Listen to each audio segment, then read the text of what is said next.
What's up, Embody? Today, I'm honored to have my friend and fellow corner compatriot, Chad the Alcoholic, with me in the Yours Truly virtual studio. What I'm about to say is 100% true. The podcast would never have started or become what it is without Chad. My first few times getting on the internet to think out loud was emotional and spiritually intense, to say the least. I had an experience with life, God, and reality that was inextricably tied to the essence that is this little corner of the internet. But I didn't fully understand that when I got on here to tell my story and talk to others about their story. On my very first video, a comment that has seemed to have since disappeared, as they sometimes do, said, "Chad, have him on," with a subsequent comment that read, "Want to come share your story with me?" from a certain Chad the Alcoholic, as the handle read. To be known, to feel valued, for people to care about your story, for meaning to be being made out of the pain, suffering, tragedy you experienced and even caused. That's always the hope, that there can be meaning from suffering, yet we never want the cost of meaning to cost so much. Yet there I was, being embraced by a person wearing a luchador mask, interested in who I was and what I was about, and he invited me to come on his podcast over on the channel, the Friday Morning Nameless. I was blown away and nervous. I talked it over with my wife, and we decided to move forward with it. I shared my story with Chad and anyone who was paying attention. Two things happened after that. One, I experienced what I have come to call a vulnerability hangover, where after sharing intense parts of your life publicly, you second guess everything and aren't sure you want it all out there. But Chad was gracious, and he gave me space and time to process this together with my wife, and we made the decision to put the story out there on the internet for the first time. Link to that conversation in the description. Chad did three things with me I now do with my guests. He invited us to pray together. He gave me space if I needed to hold off releasing the conversation and put no pressure on me. And third, at the end of the conversation, he said this: "Hang around and we'll finish this thing backstage." Backstage. That last bit struck a deep chord in me as a fellow former rock and roll band guy, because getting to hang out backstage really meant something to me, and I know it means something to him too. If this video is helpful, give it a like. If you want to keep up with the channel, hit subscribe. And if you are interested in supporting the channel, consider one of three channel membership tiers. Top tier members gain a voice in helping build this little corner of the internet. So check them out. For many out there listening, Chad needs no introduction. Regardless, I'm pleased to practice some conversation craft with him here today on the Yours Truly podcast. So without further delay, I give you Chad the Alcoholic from the Friday Morning Nameless. Hi, this is Christian Baxter, and you're listening to Yours Truly, a place we go to think out loud.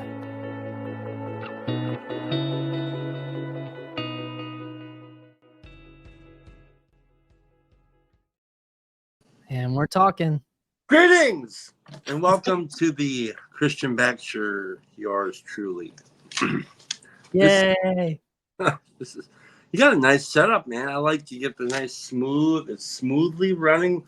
Like you have the liturgy of how you're gonna make it happen, and it's very nice, very very nice. It's I like fun. it. Yeah, man. I really enjoy your intros to all the videos. They're all very edifying, and I think it's really cool that you do all that. Very very sweet, very. Slick and sweet. Yeah, there's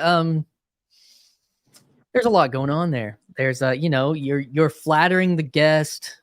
I mean, that's part. It's not really what I'm thinking. I'm trying to tell a story, but I do want to tell it. It's a positive thing that's happening, and so it is. And then kind of like sets the frame, at least from my frame. And then what I've been liking to do lately is ask, like, well, how do you feel like you came to this conversation? So that's another piece I'm trying to like see if that works most of the time. So how do we get to this conversation from your point of view, Chad? Probably electricity, science, and God, obviously. And then, but yeah. So the other thing about the intros is like they're almost like an internet eulogy, they're almost like a pro-publicity eulogy up to this point. Yeah. because you never hear bad stuff at a eulogy. You never hear, yeah, that guy was a real asshole or anything like that. It's like part of my language. By the way, I'll try to be more respectful. Dude, no, it's do your thing. Be you. Don't. I'm not worried about that. Yeah. I don't like. So one time I was a few months ago. I was some guy in my local town asked me to come and share my story at his home group, and so I'm there and I'm sharing the story. And when you see the people, there are different people in the room. Like, I don't know, something happens. I'm trying to talk to certain people. I'm not trying at that point. I'm not really trying to talk to the long timer who's been around a while. And usually, if there's a guy or some guys in there that are like, really rough around the edges, just like I was, at that point, I'm not going to self-censor a whole lot as far as like the different kinds of words that are going to come out of my mouth. And then at the end of it, and like, so if you tell your story enough with like in those settings, you could tell whether or not you've hit the notes or not. And that was one of those ones where I was like, that one felt like it connected with a lot of the different people that were there. Like I felt grateful for that, because usually you don't walk away feeling like that was nice. You feel like I should have said this. Why did I say that? Yeah. At the end of that, one of the long timer ladies comes up to me and she's like, "That was really good, but I don't know why you have to cuss so much." And I was like, because I'm not talking to you. That's why. It's like, I'm not talking to you. Why do you care? So yeah, there's that. So what brings us is somebody many years ago had a desire to connect with people and to try this thing called podcasting, which I'm not really a big fan of the terminology. And anyways, so they started these podcasts, and then he became, he became very famous, and his name was Joe Rogan, and he ended up being very instrumental in getting very interesting thinkers to come on to his show. And out of that process, I think an encouragement happened where people were encouraged to share their perspective. And some of those people, one of those dudes was a guy named Pastor Paul Vanderklay. And I think he has a lot to do with this conversation. And to the point where in my own personal history, I think Paul Vanderklay will have had as much of an impact, if not more, than the likes of Joe Rogan, certainly Joe Rogan, but even more so maybe than Jordan Peterson himself. And what Paul did was he modeled for us how to try to have conversations that were cradled with care, so that we could show other people that there are a lot of topics on the table in the world to be discussed, things to be explored, perspectives to be seen and heard, and we don't have to lose ourselves in the process of finding ourselves. So I don't know if that makes any sense. So I like that we don't have to lose ourselves in this process, because I think that's what had happened. That's what had happened. It's like the person got replaced with the ideology in our culture, and it was happening quick. And you can't separate what Jordan Peterson did from Paul Vanderklay, because like they were completely online. They were basically tied. He was doing some other things, but when his branch kind of has taken off over the last 5 years, when he started having conversations with random people, quote unquote, not not smart, interesting, quote unquote, people like Rogan was having, you know, like where they had a status or anything. It was with anyone who was wanting to. And yeah, I think that's true. And like that, and then you started modeling that, you know. Yeah, so I initially didn't. So what really drew me to Vanderklay, what really drew me to him wasn't necessarily the JBP stuff. It was a conversation that he had with a guy named Job. And if anybody out there wants to see these conversations, if you just type in your search bar on YouTube, Paul Vanderklay and Job conversation. One of the conversations that should pop up, it should be, I think it's called The Book of Job. It's the first conversation that they had, and it is complete magic. And I was really drawn to that. And it was like a revelation. It's like, wow, this guy who's on the internet is just talking to everyday people. And not only is he talking to them, but those everyday people have some of the same troubles and difficulties that I seem to have, as well as some of the same questions that I might have, maybe better articulated than I didn't even know I had that question. Wow, that's interesting. Where did that? And then you start, and there's a charming quality to the conversation. There's laughter. Even amidst the dark spots, there's laughter, which I love because I think there's a lot of power in that.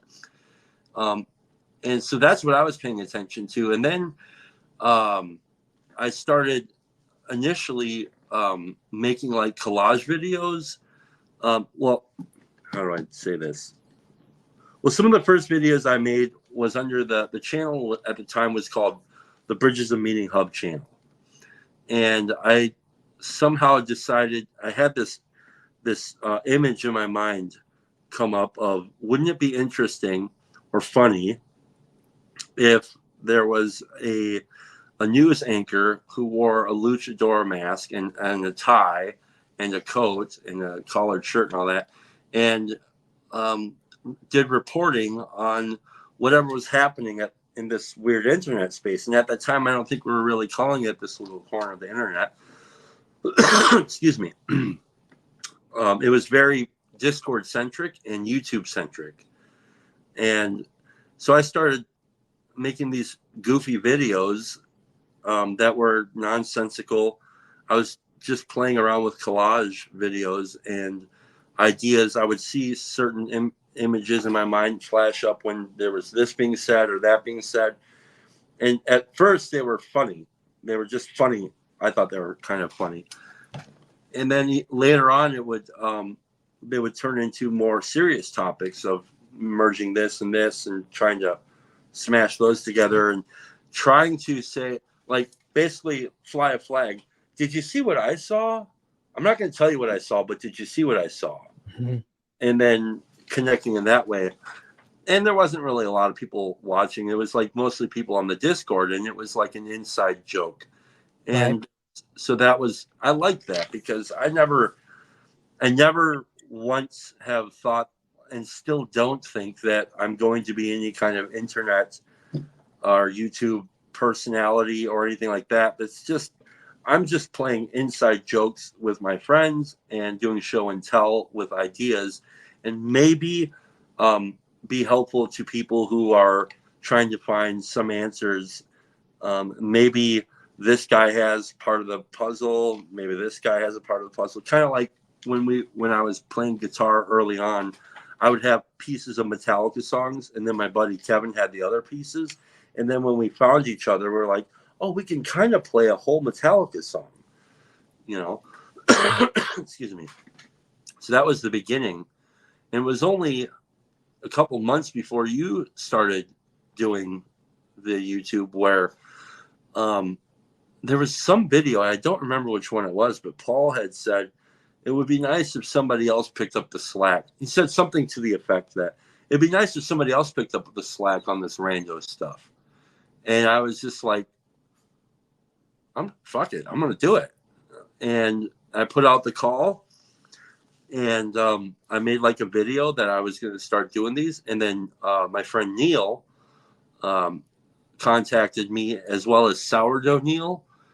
And then so I did those. And then like right at that time, I made another video where like I was sitting in the van at work trying to encourage people to come play. Like I was like, anybody can play.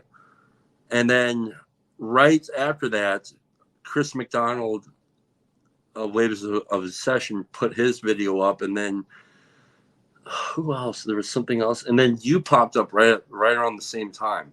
It was all very serendipitous because I don't think that you were at that time aware of Chris McDonald. No, I looked because I released my conversation with Food Truck Emily today, but I looked back at that timeline to see, and he released that video on the 1st. I released mine on the 6th, and she released hers on the 9th, and neither one of us had seen that. We had seen some like Vanderclay stuff, but yeah, it was like kind of like there was a emergence that was not only people kind of wanting him encouraging people to come out and play, like another guy that came on was Tony Rosa, who I've had a conversation with, and he kind of made a video like of himself as a response to Chris Waves of Obsession. So that happened like the same day that I, like a day or two, but like a day before after that I made mine. So stuff did happen. There was like kind of happening, an emergence, and which I was interested to talk to you about this, because how long would you say you've been actually, kind of like you said, you've been playing? You've just been kind of playing in this space. What's the time now, years wise? Okay, so I reached out to Paul Vanderclay March of, like, it was like March 1st or something of 2021. Okay. And I asked him about some questions about Christianity, because I was having difficulty trying to understand how it was that the Christians made sense of the world. It didn't make any sense to me. I didn't understand what they saw. And March 4th, he emailed me back, and he said, "Oh, here's some people who have dealt with what it is that you're going through. You could talk to them." And that was March 4th, and he sent me a link to the Discord, and I hopped on there. And I started having conversations with people around there, like on the it wasn't voice chat at the time as much as it was the text channels, and they tried to help, but they didn't really they didn't have an impact. But it was like a week later, or maybe a week or two after that, where I listened to some scripture at work to try and make sense of things, and that's where I had this conversion experience. And it was only maybe a couple weeks after that, 3 weeks, 2 weeks, who knows exactly, where I could probably look at my video and find the first video I made. And so I've been playing here since roughly March of 2021. Something that's really interesting about all that is how, we've talked about this in this space on like streams and stuff, like Grail Country and Luke and everybody, but you kind of represent a little bit of this YouTube convert world, because I mean, Paul played a part in that. I mean, obviously you were listening to scripture and had like the spiritual experience, but it was like a lot of it is connected to YouTube. Yeah. And that's where you came and started, bumping shoulders with other people in this space, like reaching out, connecting, trying to make sense of that all. And, obviously the other piece of it too is you would definitely say that recovery work played a hugely significant role with that too. But I think that is fascinating. That sure. That's kind of the YouTube thing that's doing something. Like a friend of mine on the Discord, we call him Discord Dave. he has this image that he talks about of Christ like a lion,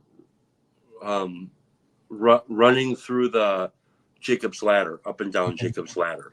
Mhm. And that's certainly, when I look at my past experience about what happened with the conversion, Christ was very patient with me.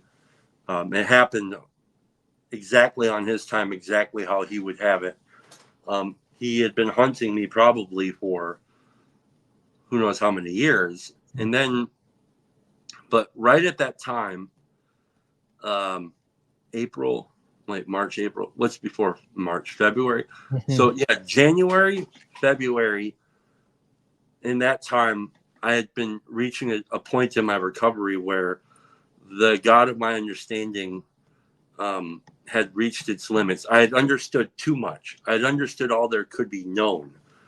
And it was, I had started to get this quiet sense that, there's more, Mm. and I didn't know what that was going to look like. And yes, and Peterson had a tremendous amount to do with it, as well as Jonathan Peugeot, because at this time, Peterson had made basically his return. First with the Times article fiasco, and then with Michaela after that, and Michaela and Tammy, and then I think after that we had the Peugeot conversation, which in my estimation will go down in history as, well, at least in my history, it'll go down as one of the most tremendous connecting videos that I had up to that point, because it was like I could see that Jordan was wrestling with a kind of vacancy that I was wrestling with, and he was very vulnerable and put himself out there, and it connected deeply.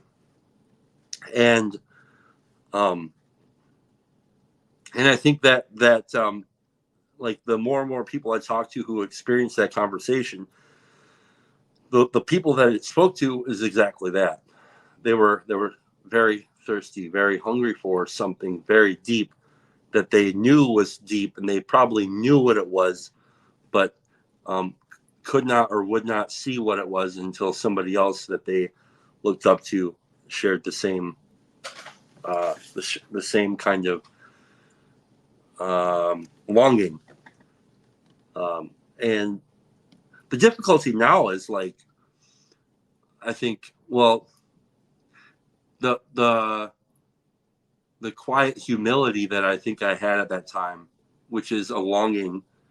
It's hard to tap into that today, because there's an abundance of, like, I'm there now, right? So, like, this is what I recognize as today, being a Christian today, is it's more difficult to sometimes tap into the mystery and the and humility, because I think I know things now, and so, like, looking at Peterson, how like, even where Peterson was, how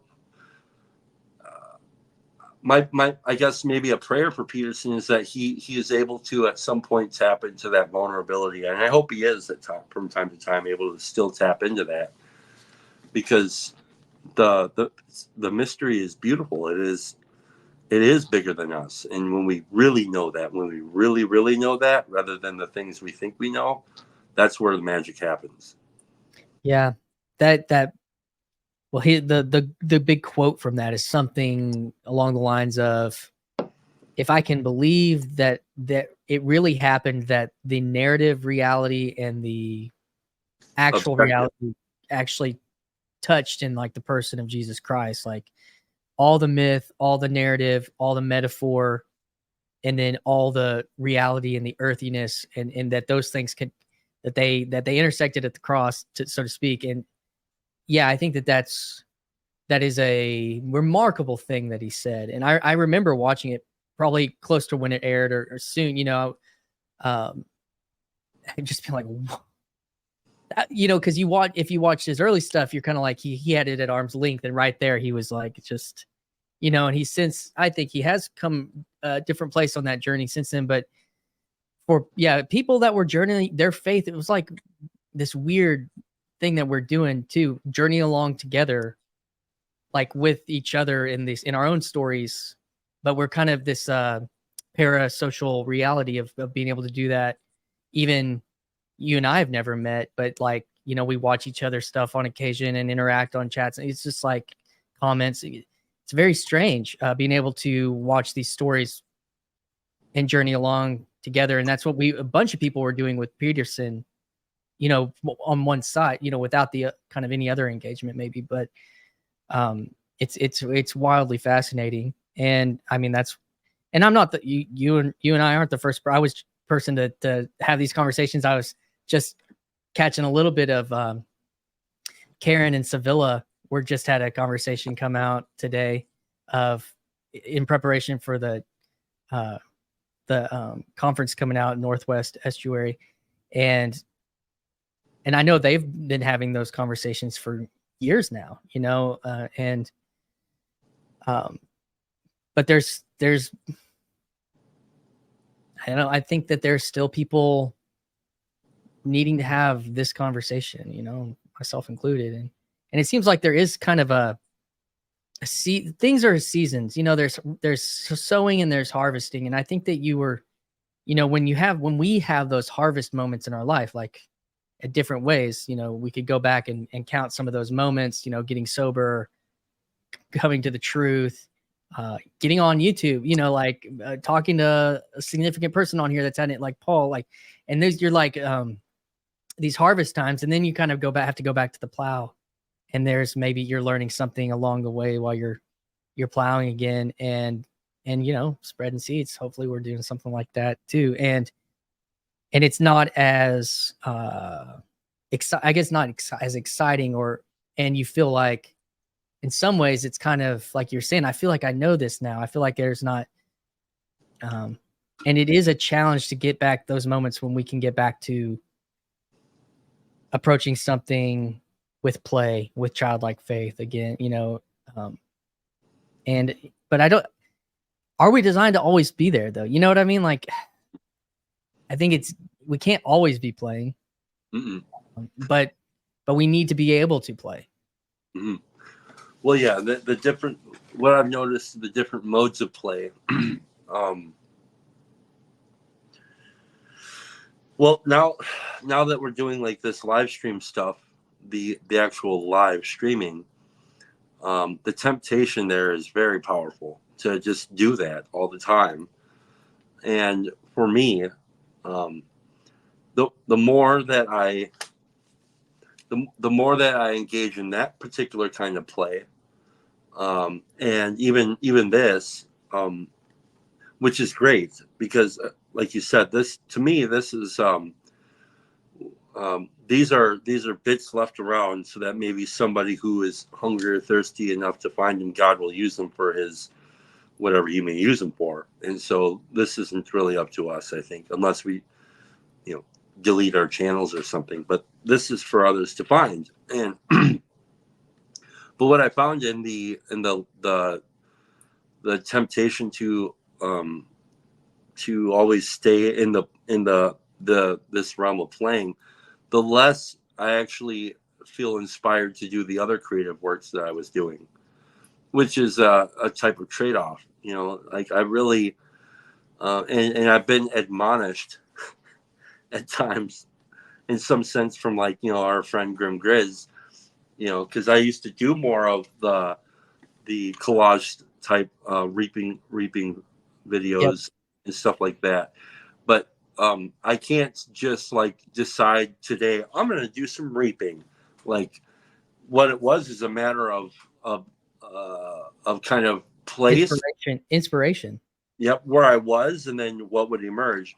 And then so, like, if I were to really make the decision and say, okay, I'm done doing these interviews, I'm done going on live streams, it probably in time I would probably a matter of weeks where I would, you know, be more immersed in the collage making again and the artistic the artistic stuff. But it's not where I am now. And so yeah, it's interesting, all this different kind of stuff.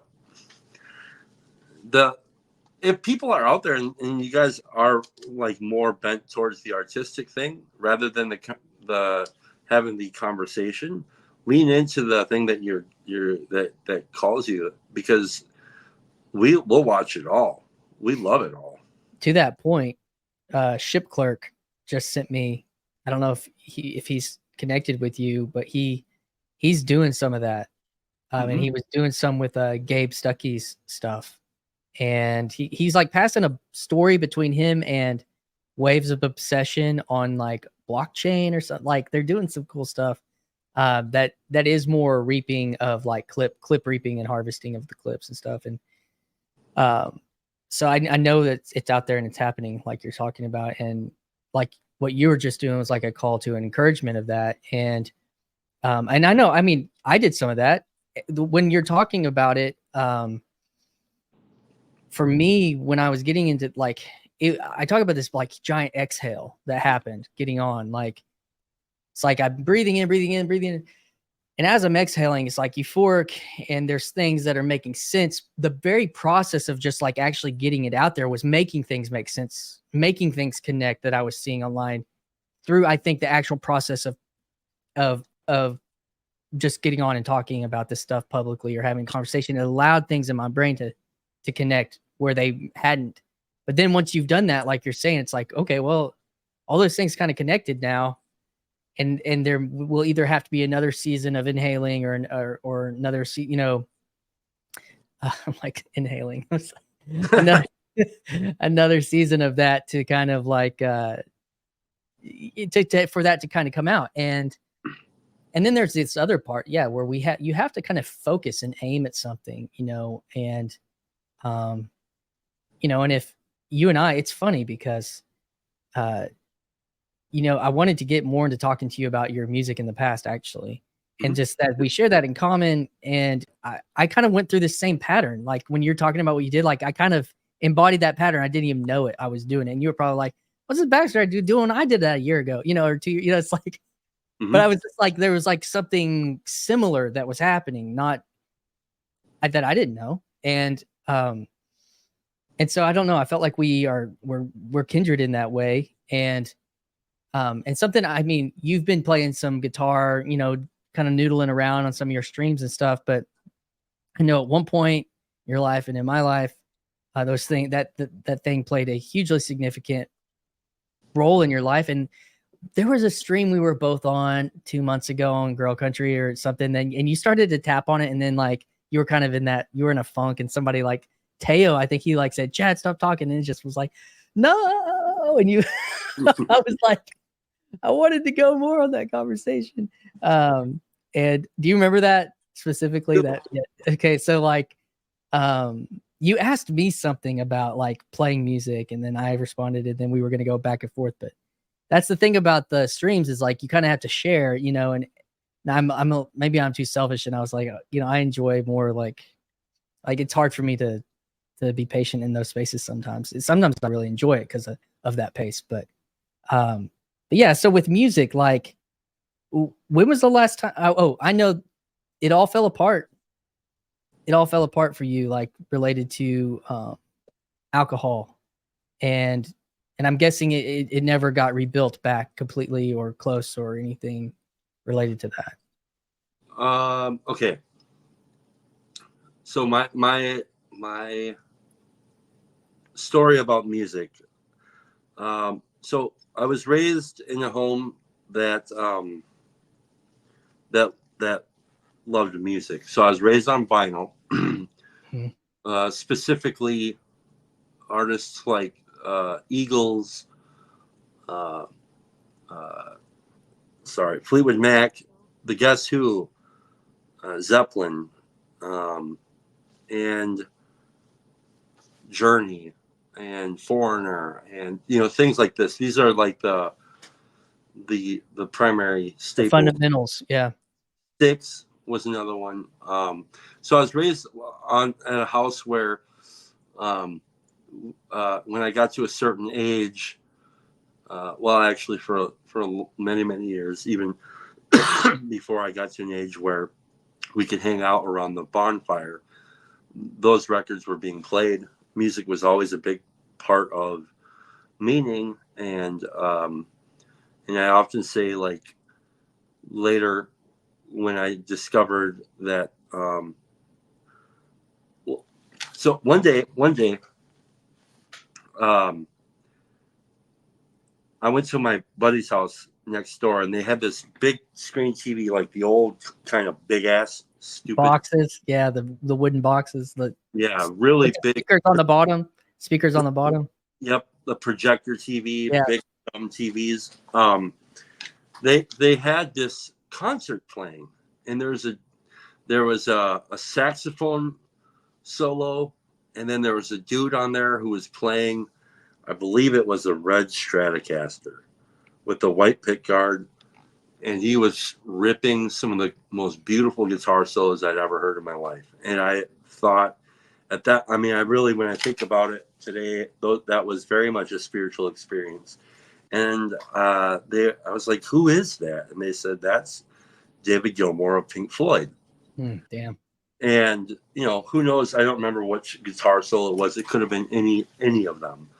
And the concert was, the video was Delicate Sounds of Thunder, which was like a live concert experience from the late 80s, early 90s. I think it was actually late 80s.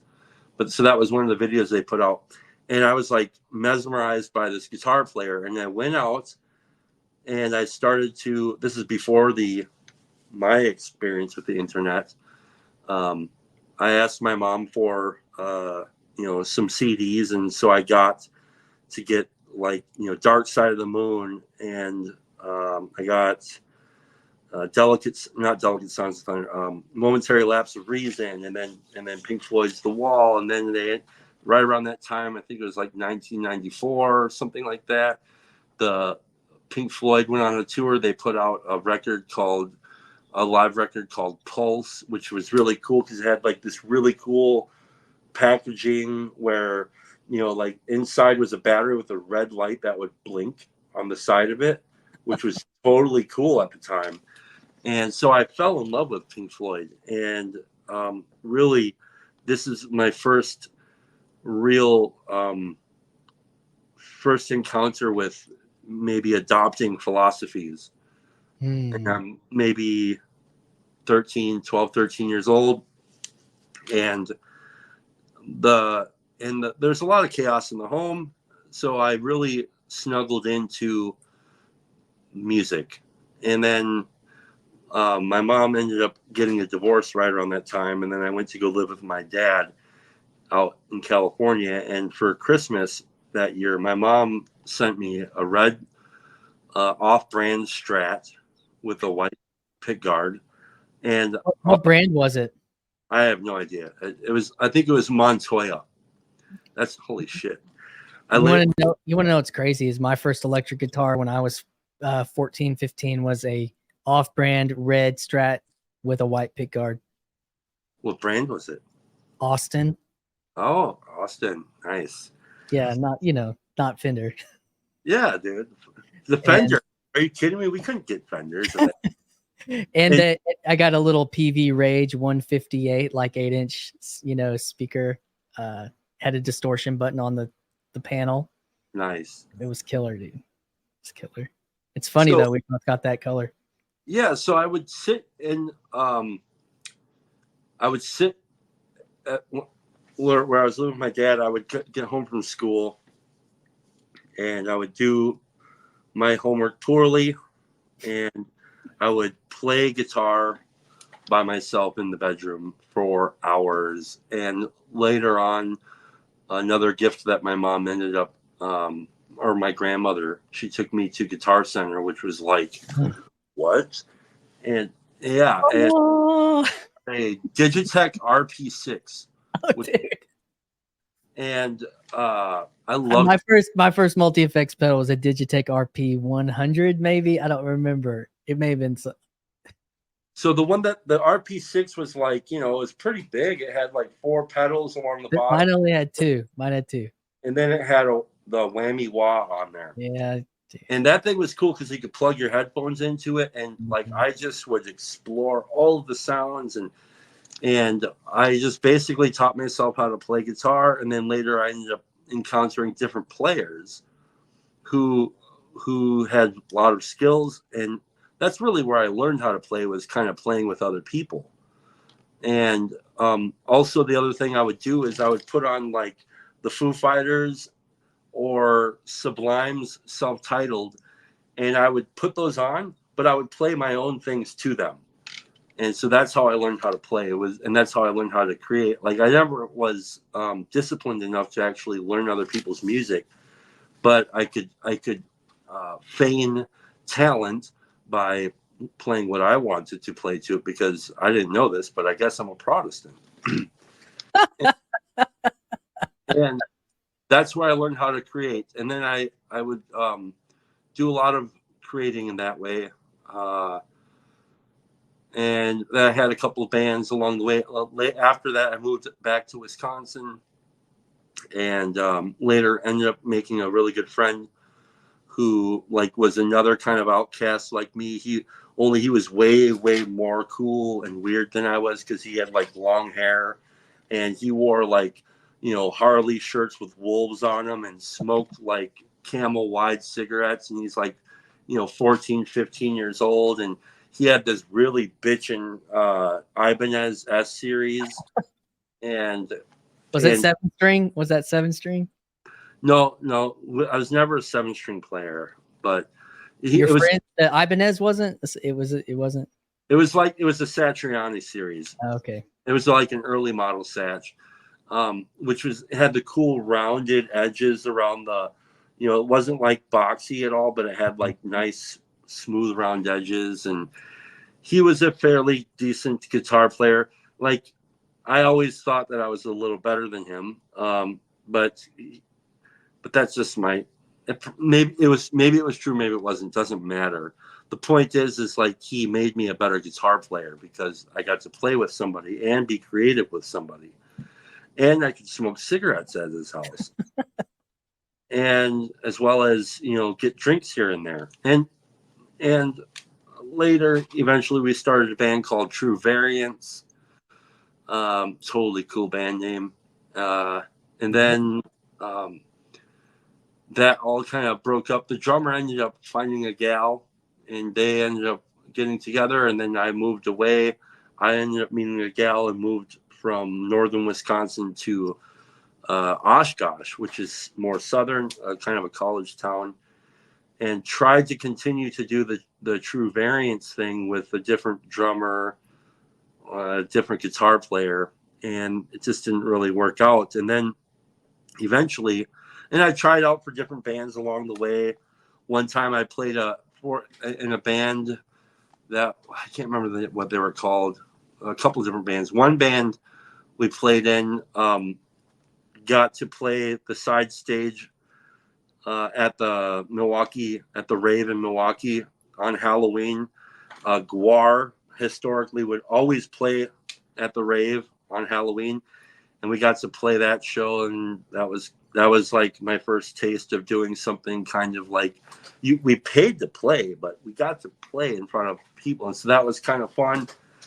And then I tried out with a couple of other bands and stuff, and you know, like all along the way, what I learned is that people are, and especially musicians, we have egos, and we like what we like, and it's difficult having to share a vision. Yes, very difficult to share a vision.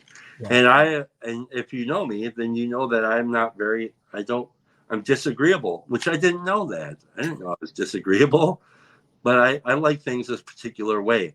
Like I remember when I first heard the band Korn, way back in the day, I was utterly disgusted because there were no guitar solos. I'm like, are you kidding me, dude? How is this even popular? And I think I started to notice something around that time that bands' popularities weren't exactly. They're probably more so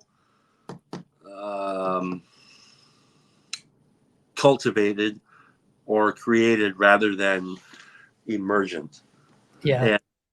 And so so eventually there was this band, they were called Soundtrap out of Oshkosh, and they were kind of like hard rock. The guitar player was really good, the drummer was pretty decent, the bass player and the vocals were all pretty good. I remember I was tooling around Appleton and Oshkosh area, and I started to notice that was what was kind of like the way to get connected was to be in a band that was heavy.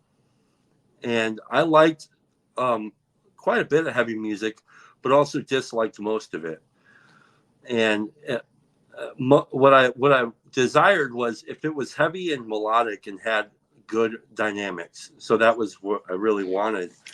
And this band was looking for a guitar player, and I went over and I talked with them. They sent me a CD with some of the stuff on it from their Soundtrap CD that they had, and I basically learned a few of the songs they had and went to the audition or whatever, and it was like we connected really well right away. And it was at that time they were talking about our new band name is Roses for the Dead, and we're going into a particular direction.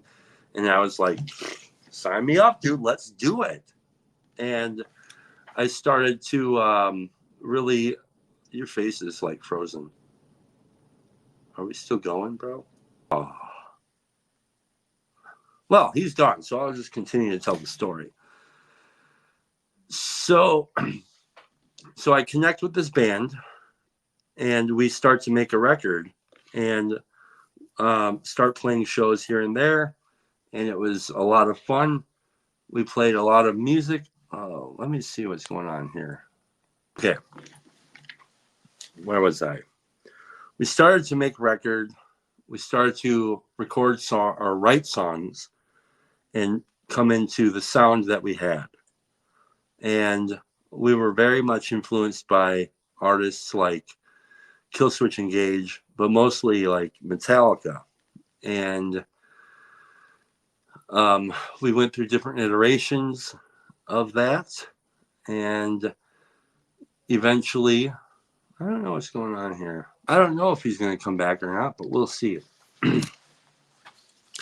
So little by little, I started to really connect with these guys, started to make really good friendships with them. We went through a couple different iterations. We had different vocalists. Eventually, we found a vocalist that was really, there you are, you're back. Did you monologue that whole time? Kinda. It's a little wacky, but okay. Dude, so my internet completely cut, so I don't know what happened. Anyways, it's all good. So I ended up joining this band called whose names changed from Soundtrap to Roses for the Dead. Yeah. And we started to create songs as well as play the songs that they had.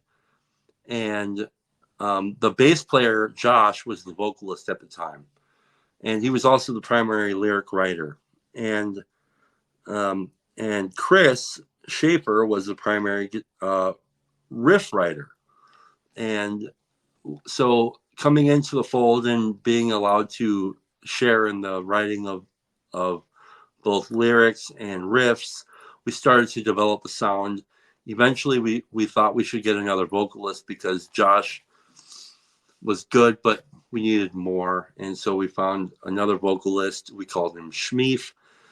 Eventually, he didn't really work out. And then one day, my buddy Chris, the drummer, takes us over to this dude Zach's house. He's a young dude, and this dude has got some talent. And I'm like, we need to get that guy in the band. And he's like, there ain't no fucking way we're getting him in the band. He's crazy, egotistical, all this stuff. And I'm like, I don't give a shit, dude. This guy can sing, and he can do everything that we need to do.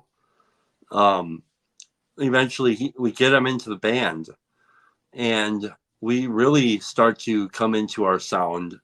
Like I said, we were really influenced by, at that time, Killswitch Engage was kind of like metalcore that we were kind of going after in a sense. But I was also listening to a lot of Coheed and Cambria, which nobody else in the band really liked. But That's where you're crossing over to the emo world.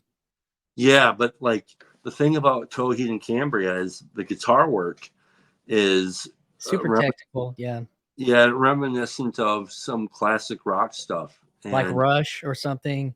Yeah, like really dynamic. I like dynamics. And so I started to kind of incorporate some of the, what happens is you find your influences and then you kind of weave them into who that, at least that's how I have always been.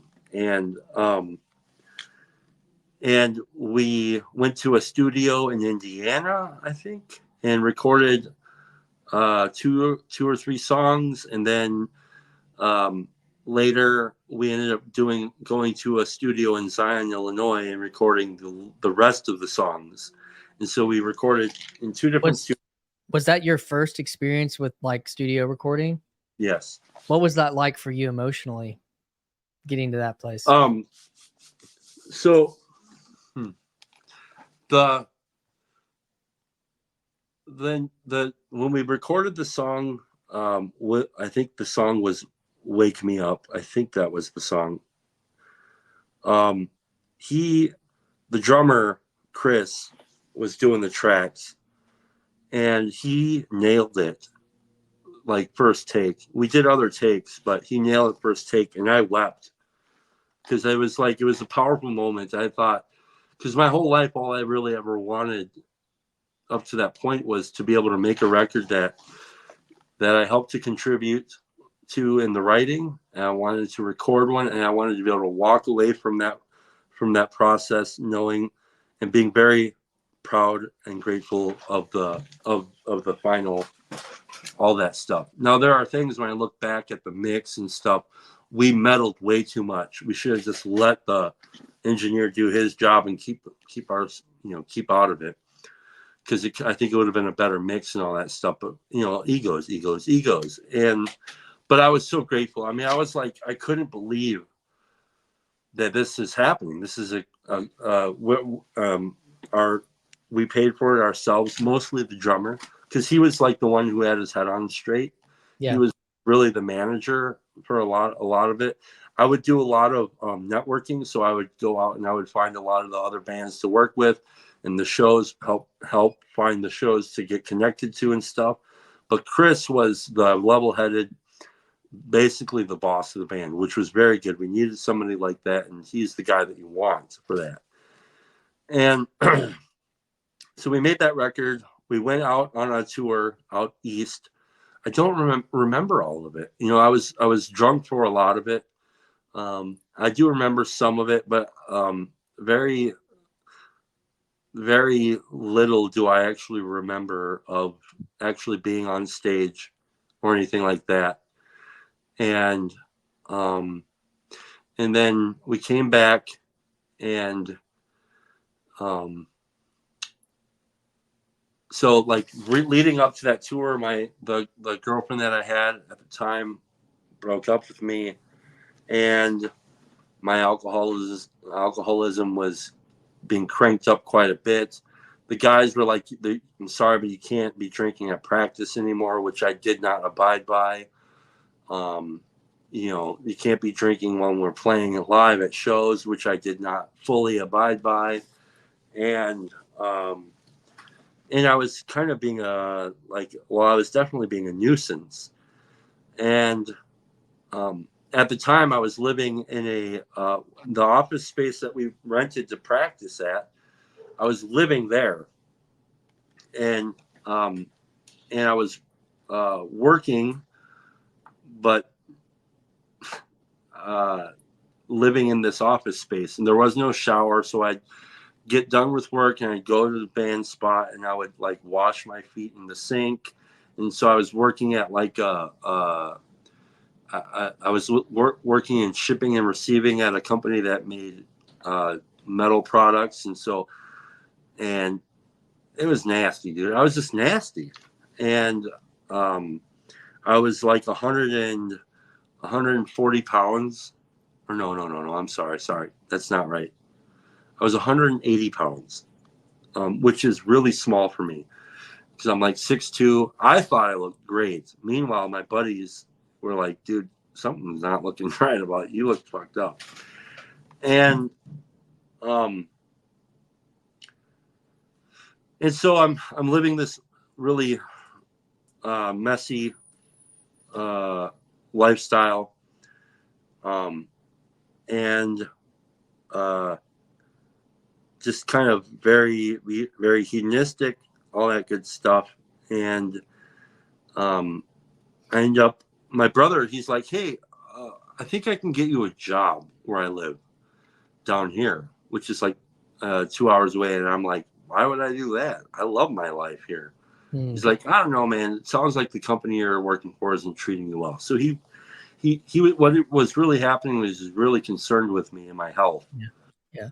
And so he convinces me to move down there. The day before I moved down there, I get my third DUI. Mm-hmm. Now, I don't go to jail yet. They have to let me out. I called my K2 dealer to come get me out of jail. And so he got me out of jail, which is so stupid. I can't even believe I called him for this. But he got me out of jail. I go, and the next day I moved down by my brother. I got the DUI in my sister-in-law's car because she was letting me drive that thing for like a year. And so my brother was really pissed, my younger brother. But he gets me a job down by him working at a stone shop where they make granite countertops and stuff. And we are continuing to book shows and things like this. And we had one show coming up where we were going to be playing. One of the DJs in Oshkosh, one of the radio DJs, was having a bachelor party for himself. And he asked us, along with a couple of other bands, to play his bachelor party for him. And it was at a strip club. And that was like another one of the dream come trues that I had. Because like I heard that this band Seven Dust had gotten signed at a strip club. And I thought that's the coolest. And I thought, so the three things I wanted: record a record that I could be happy with, go on tour, which we did, and then the other one was to play a strip club, play our music while the strippers dance, and we got that. All right, so this guy books us to play his bachelor party, so this is a month after my third DUI, and a month after that third DUI, I get my fourth DUI. I haven't even gotten to court yet for my third one. And I was really shameful. I called my buddy Andy to come pick me up because I needed to be able to, the car was impounded, but I needed to be able to get up to that show at the strip club to play. And Andy was a really great guitar player, probably one of the best I've ever heard. And he comes pick me up, and I say to him, I said, I'm about to go to jail. I don't want the band to suffer or whatever. Would you be willing to take my place in the band after this? And he said, absolutely. So I go up and I play that show at the strip club. And I wasn't going to drink that night because I was so ashamed of what had happened. Like, it all reached ahead. I'm like, no way I'm drinking. My drummer was so like, it was beyond pissed. It was like, really, dude? Like, so the level of disappointment is like hard to really explain. He's like, whatever, we'll talk about it later. Let's get this show done. So we did the show, and we got done playing at like, I don't know, midnight, 12:30 or something. And I thought, well, what's the worst that can happen? I can maybe have a couple drinks. So I ordered a pitcher, and I blacked out. And the next thing I remember, I was pounding on the bar top with an empty pitcher saying, who the fuck drank my beer? And everybody's like, you did. And then I blacked out, and I don't remember whatever happened after that. And the next morning I woke up at this house that I didn't know where I was. I knew the I knew the people. There was a singer from another band.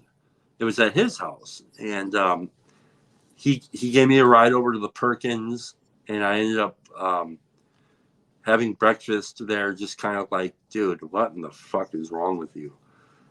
What's wrong with you, Chad? And my buddy Andy ended up driving me back home that day, and I went to the next day. I went to jail for that DUI because I had court, and I thought, yeah, I knew for sure it was over. It's over, and I'm like so full of shame. I can't even begin to explain how, like, well, first of all, the only thing I care about is gone. Music is gone forever. The uh, the level of like there.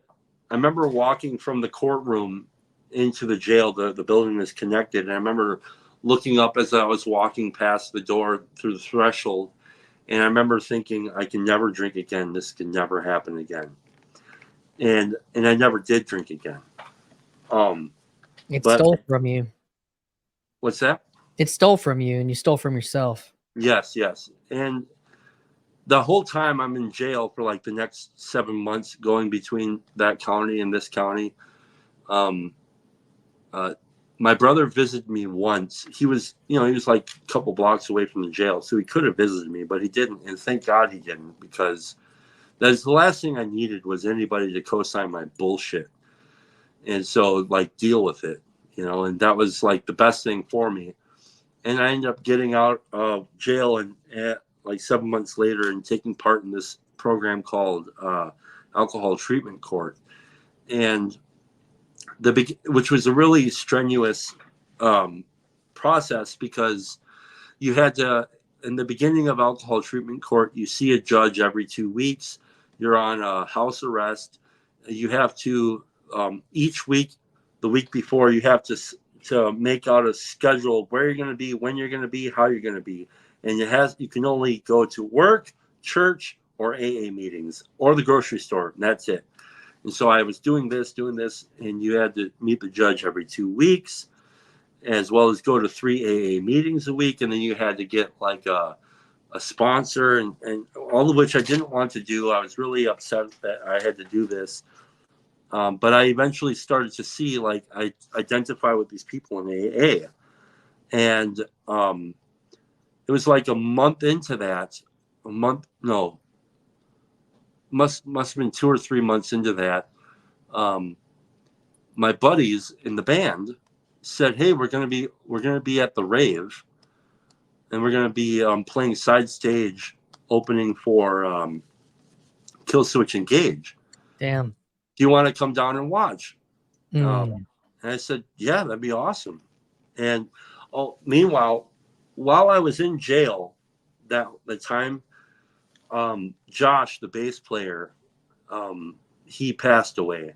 Wow. It was the only time that somebody other than my brother visited me was when Chris, my drummer and guitar player, came to visit me and to tell me that Josh had passed away. He had some health issues from birth. He had like something wrong with his heart. He wasn't a drug addict or anything. He was the only man that I knew in my adulthood at that time who ever talked about Christ. Wow.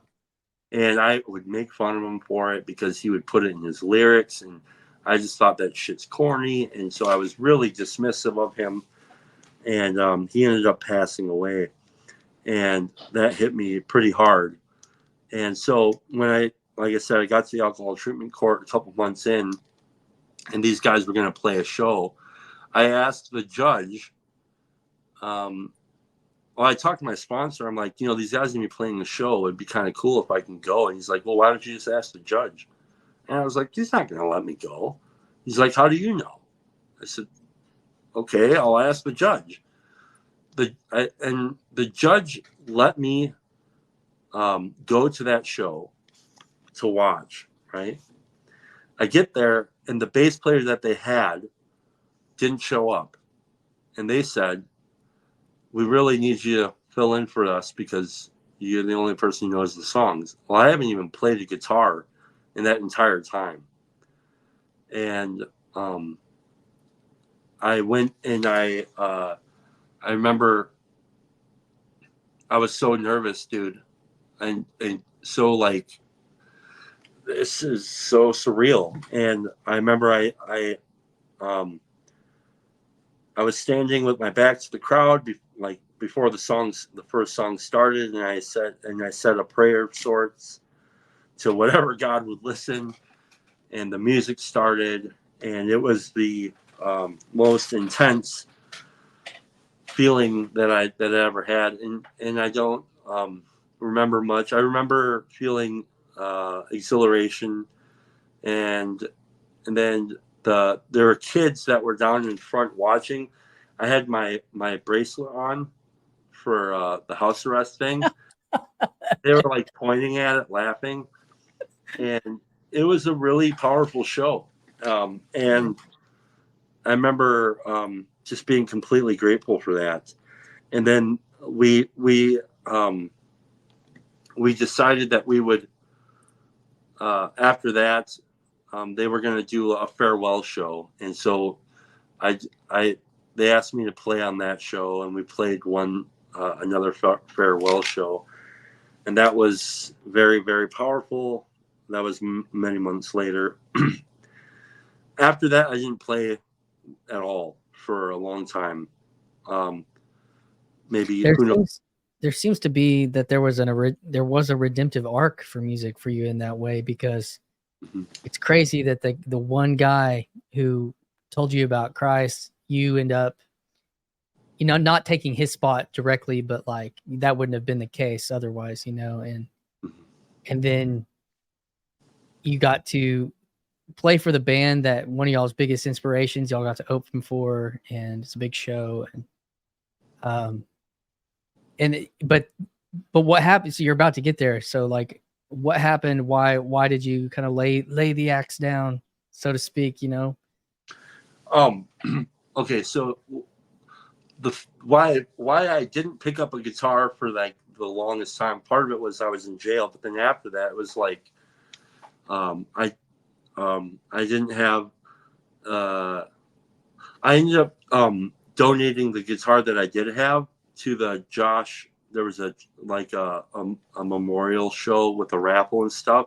I gave my guitar to those guys, and they raffled that off. So I didn't have a guitar other than like this small acoustic thing. And beyond that, there was like a shame to it. And then when I after the farewell show that we did, the last show that we did, a couple guys were getting together from another band, and some of the guys from the band that I was in were saying we should put together a project. And so I started playing with those guys. So the idea was we were going to write a record. We weren't going to play any shows until we had the record written and recorded and ready for print, and then we would come out swinging. And we spent 3 years making that record, and I was playing bass on that record. In the beginning of those practices, um, I drove up to Oshkosh to do the practice, and I knew that Josh's grave was at this particular really massive cemetery, thousands, and it was a really big cemetery. And I didn't know where it was, but I knew it was in there somewhere. And I got to the town early enough before practice where I drove into the cemetery and I said, Josh, I don't know where you are, but man, maybe you can help me out. And, and just after I said that, his headstone is right there. Wow. And I got out and I made the amends as best as I could. And I laid there and I looked up and I was laying like on his next to his grave, looking up, and there's tree covers. And I was just thinking about, I don't know, it's hard to explain exactly what it was I was thinking about, but thinking about mortality and all this stuff. And it was a very powerful moment, a very powerful amends to make. Um, and From there, like I said, we spent the next 3 years trying to make this record. It was really good songs. I mean, and I always in my heart, I always felt like, even though I was a guitar player, I was always drawn to bass players. Like I was always a big fan of Cliff Burton and Roger Waters and Geddy Lee and, you know, these kinds of players. And so I got to play bass on this project, and we got like 80% of the record recorded. And we started to think, okay, well, let's like maybe test run these on a couple of shows. And I started to book some shows. And then the guitar player, the guy who ended up taking my place in the band at the previous band, he was one of the primary writers and guitar players for this new project. He just started like saying things like, it's songwriting power. I got the songwriting power. Things are going to be done my way. Things like this. And we're just like, it's not going to happen that way, dude. Sorry. It's like, and we booked one show. We played that one show in Green Bay. And we knew going into that show that there would be no more shows. You could just feel that the chemistry had run its course. He's like, I'm out of this band and I'm taking the songs too. Wow. And we're like, get the fuck out of here. And the part of it was like, at this point, I was like, I'm so sick of all this egotistical bullshit. I'm over it. I'm just done with this. Just like dealing with the kinds of people like myself who are steeped in this kind of prima donna bullshit. And I just knew that I was done.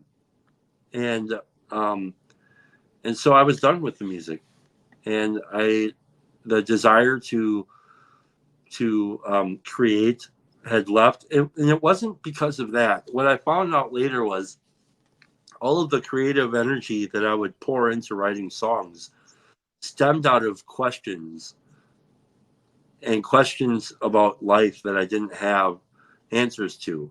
And when I came into sobriety and started to develop a relationship with God, all the questions evaporated. And so I didn't have a muse. I didn't have something that was driving me to create music or write music anymore, which was great.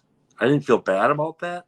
I remember I told my dad about it. He sounded like he was pretty disappointed, like what a waste. But for me, it was like, not a waste. I feel like a new page has turned. And so, yeah, once in a while there would be like some guys in recovery that would get together and play like little shows here and there for like events, sobriety events, and I would kind of play for some of those just for shits and giggles. Yeah. But it wasn't like, I wasn't interested really. It just wasn't interesting to me anymore. And so, yeah, I found it really difficult between then and now to feel inspired musically to create. I've written a couple things. One of the songs I wrote was that Estuary song that you hear Gavin playing. Yeah. Like, I wrote that, which was very cool for me because I was never somebody who wrote like happy, bubbly songs.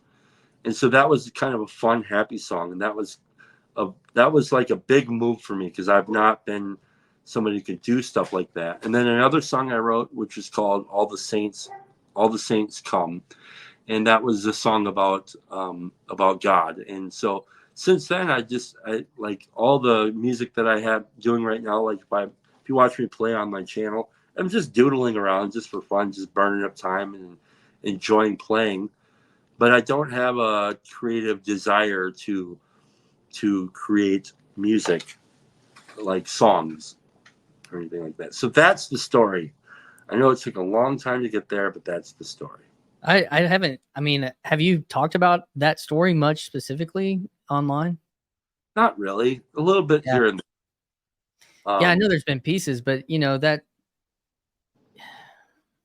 there's I actually just had a conversation today with a guy who's he's a songwriter producer guy that he likes Peugeot and Peterson and stuff. He reached out to me, and you know, there's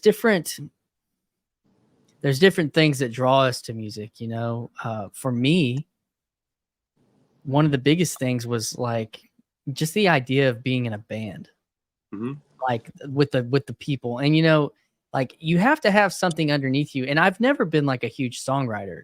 I was the lead guy, up front and everything, and it was always hard to find people that actually wanted to write. And that was what was kind of made you lazy about doing all this church music, because people just wanted to, these songs that people want to be able to sing, that you weren't responsible for writing them, only executing them. And, there was a certain art to that, like trying to connect to a genre and all that kind of stuff. But, yeah, I think I don't know if you resonate to that. You said you kind of came to the end of that, like ideal of what's being in a band. This kind of sucks or something, like, if there's not something more that you're driving. And I do feel like being on a quote unquote Christian mission with my band, that it helped like create something else. Like we were doing something else together that was greater than ourselves, but yeah, that was a big piece for me, was the kind of relationality. And even that part of like doing live music. Some people like to just like make all the music themselves. And that's what I was kind of saying. This guy that I talked to, he's like very much like in the box of, like, he does everything like in the box. Now everyone can do music.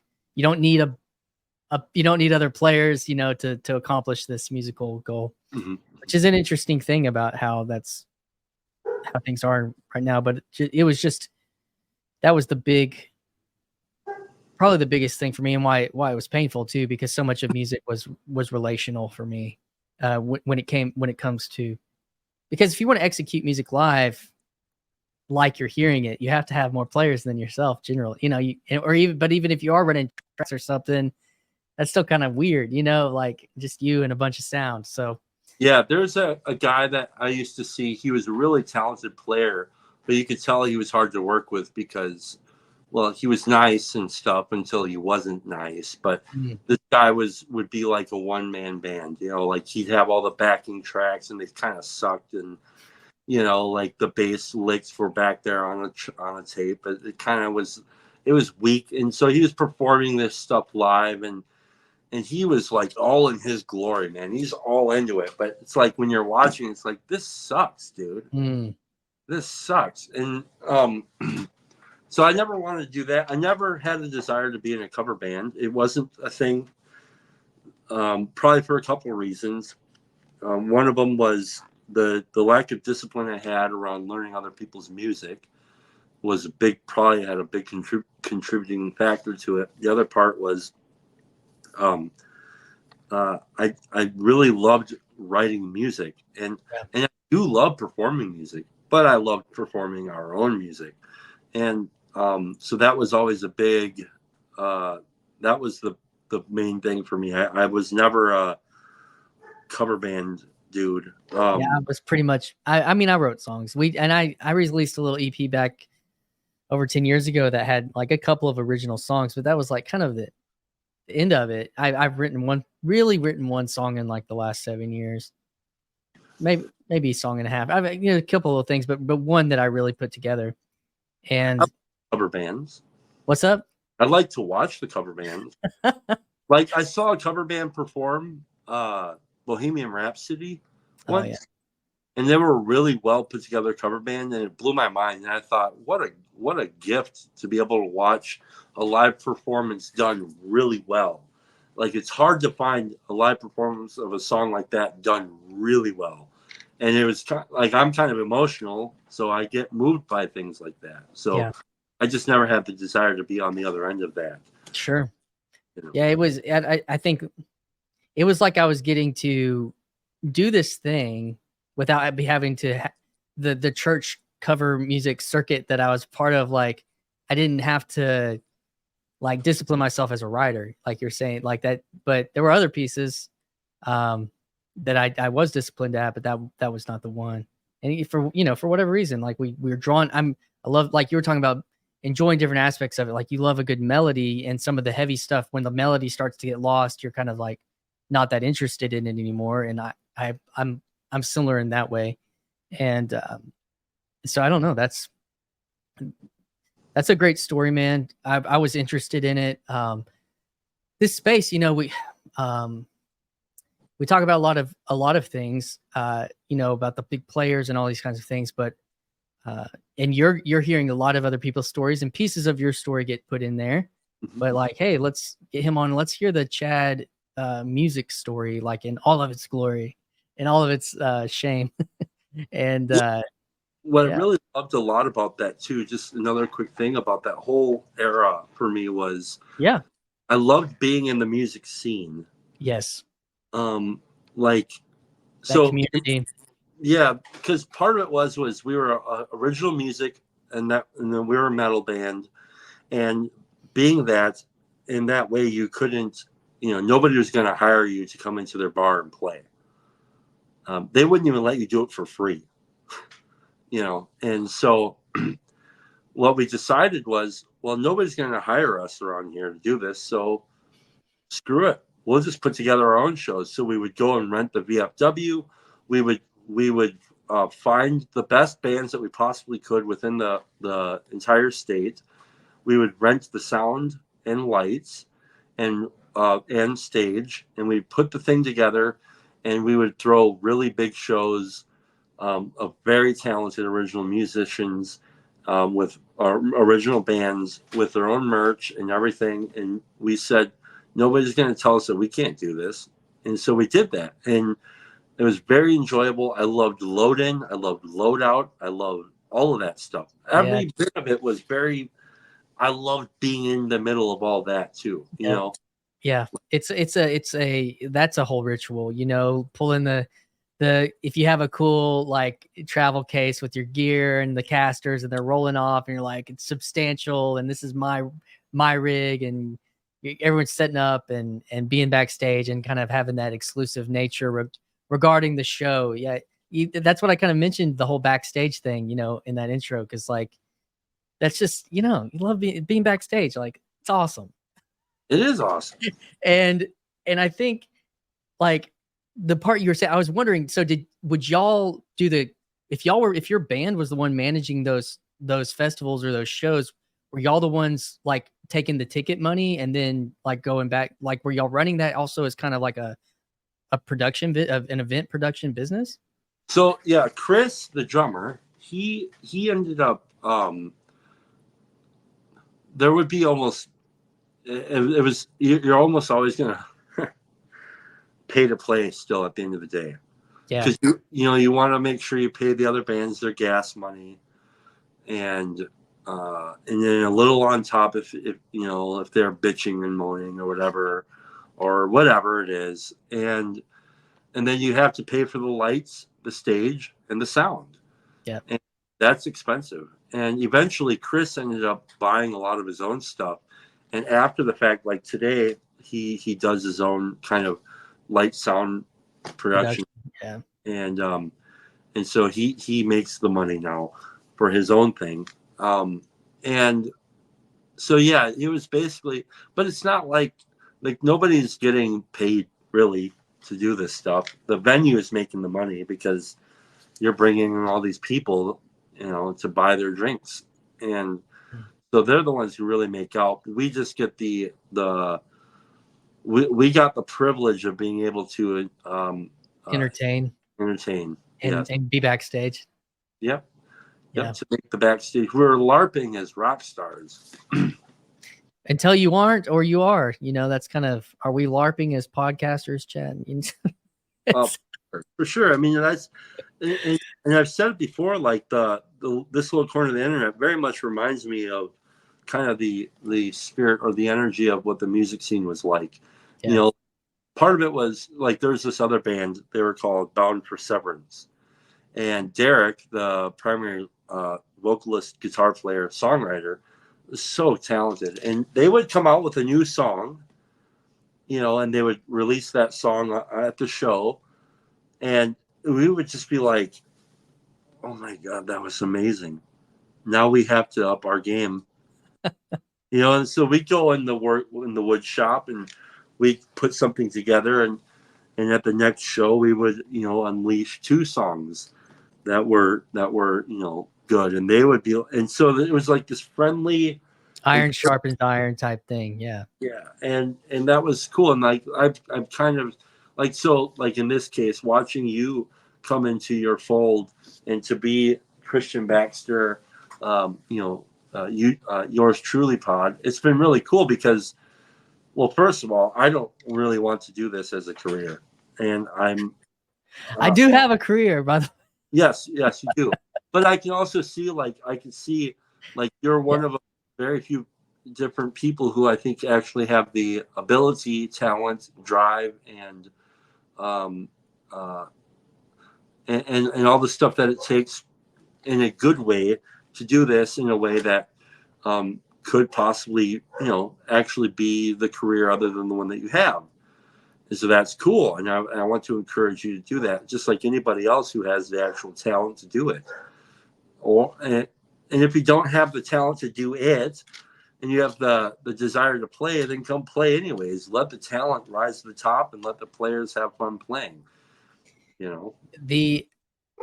Appreciate that. The thing on the kind of the space, I kind of wanted to get your because you're definitely in the corner of the internet, like kind of from my perspective, kind of heart and soul, and there's these levels, and I feel like you inhabit like a deep heart and soul of it. And I wanted to kind of get you like on here, for people that I'm introducing to this space, that like tell the story of what you think this little corner of the internet is, more specifically in like kind of you kind of talked about how you started making videos, but like from kind of your, not just you, but like your perspective of it, of the space. I think, and the seasons of the ups and downs and where we're at now.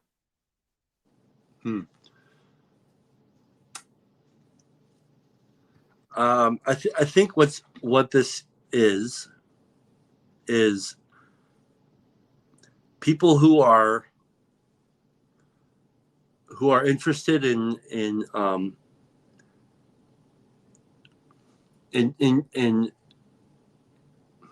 how do I put this?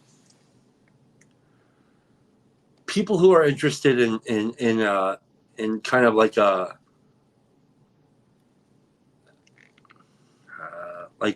type. Just bear with me. You're good. People who have discovered things in their journey, who have an enthusiasm for show and tell, and who know that this is one part play, one part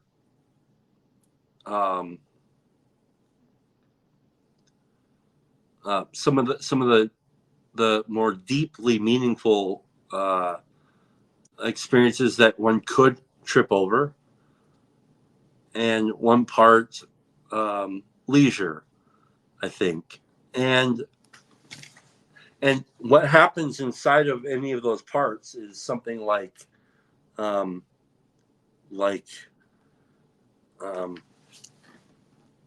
reality rests on those somehow, like meaning and purpose, all those different kinds of things. So like my personal I guess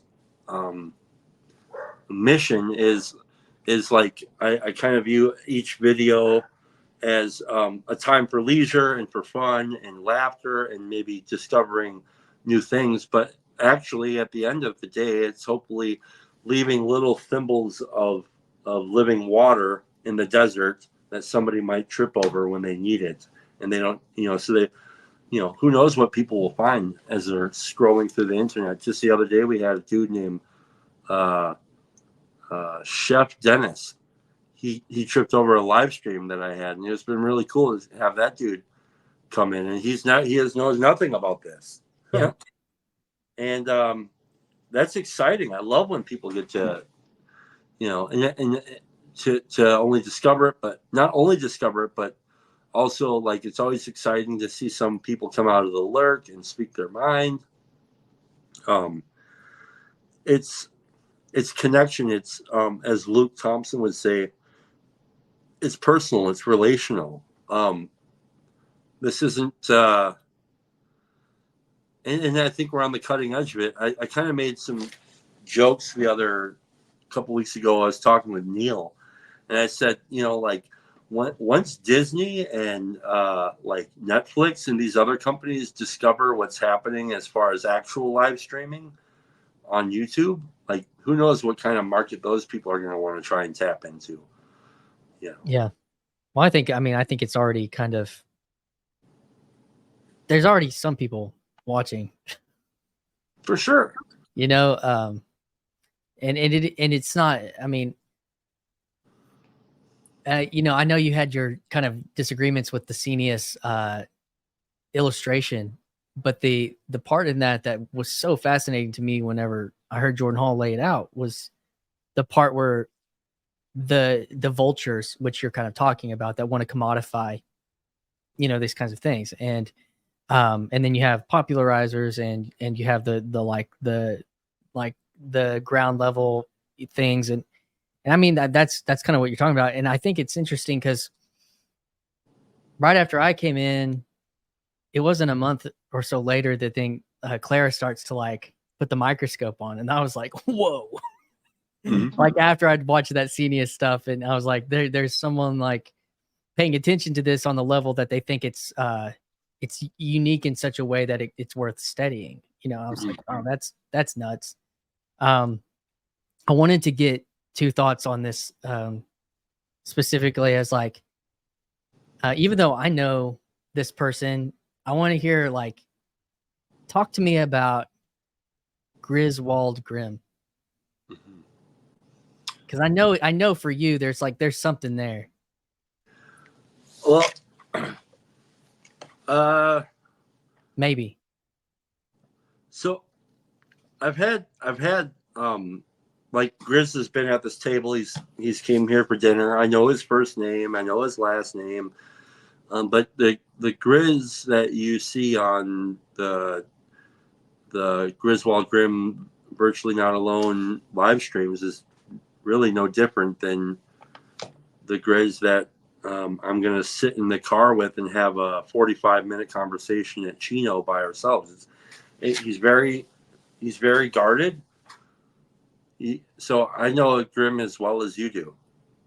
I think that he has reason for his the distance that he holds people at, and that's and I don't think we're gonna I don't know, maybe I've come closer to seeing more of him, but no, it's the same with Paul Vanderklay. Like I don't like I've had conversations on the phone with Paul and stuff, like, but the Paul that I talk to on the phone is the same as the Paul that I see on the video, very pretty much. And so that's the thing about this space. There is a candidness and a personal intimacy that we can share, but it only goes so far. And so the big takeaway from all this is make sure you're grounded. Have your feet on the ground in the places that you live.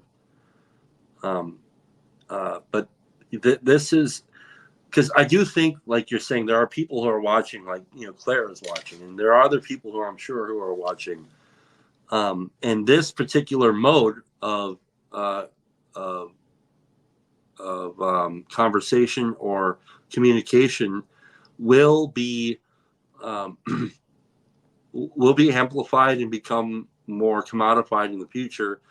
And we are on the cutting edge of that, but it's so cutting edge that it's too steep that this particular space, I think, will ever get bigger than it's too steep to get too big. But the idea, what we're doing here, that will be it's already out there. I mean, live streaming is happening with all sorts of different spaces at different levels of depth of conversation or connection. Some of it's really shallow and stupid, and some of it's, you know, really steep and too steep for even me to take interest in. Did you see the German Dragon? Is that his name? I didn't watch the whole thing. I wasn't really interested. The crossover with Grimm. I was wondering if you had, as kind of an interesting mirror or something that was like a mirroring that was taking place there. I didn't know if you had a take on it or not. The other thing. Oh, go ahead. I saw like 10 minutes of it, but it was like, didn't grab my attention really.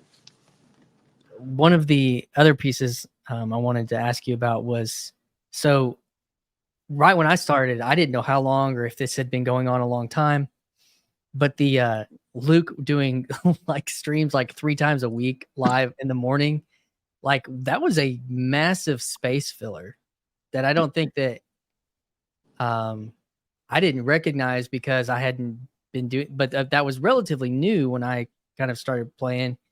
And now that he's doing some other stuff, and then the next couple of weeks, Paul's going to be out, and then Grimm just announced that he's stepping back a little bit for the next. Did you see that? His announcement on that? Yep. So I was like, well, here you and me are, man. We gotta. I had this thought. I was like, man, I should call Chad and we should just do this live. Too. So first of all, the I like the pre-recorded. It does something. It keeps us connected to each other and not distracted by the hive mind, which is fun in a live stream. But it's also good to, I think, have constraints to do things another way sometimes, which is the pre-record thing. The fluctuation is a part of the medium.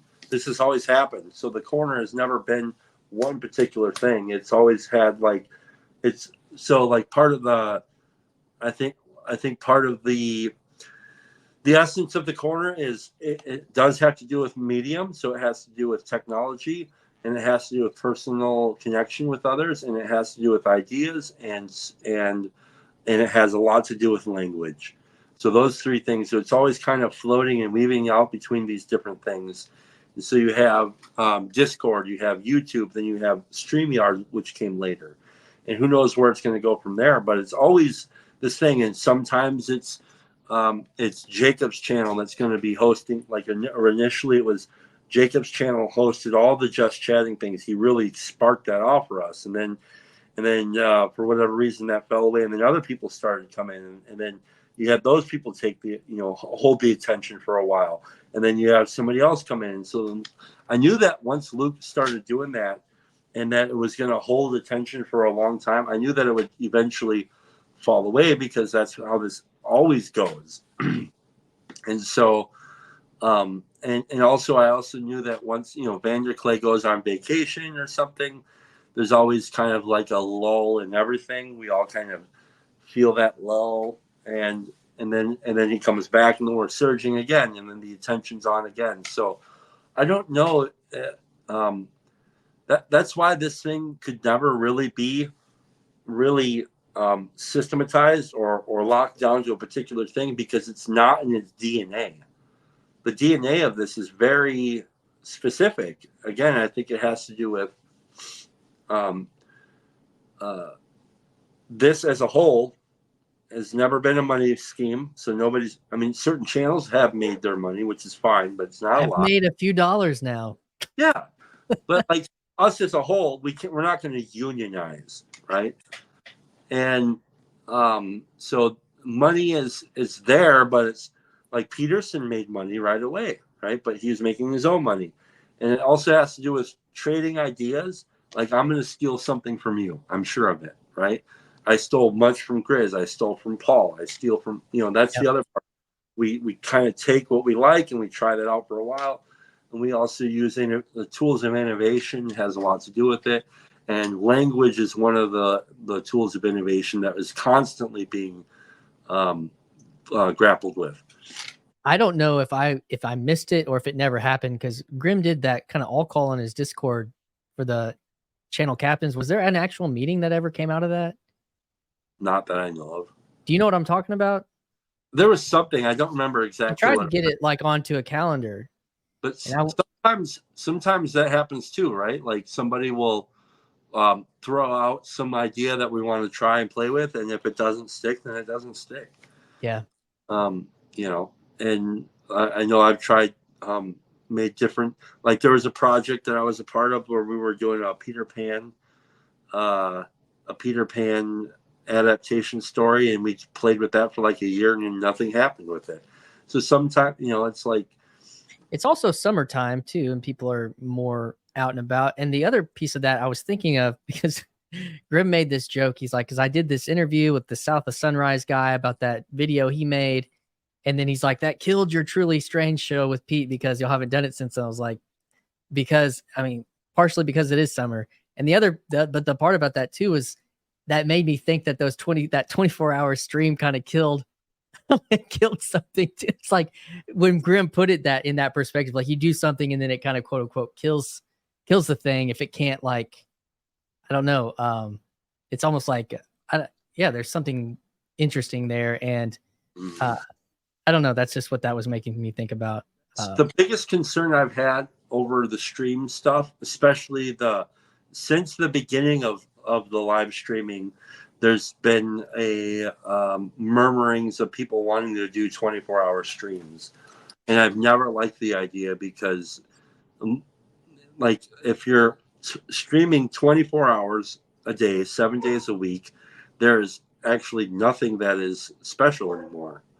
It's just not special. It's oversaturation.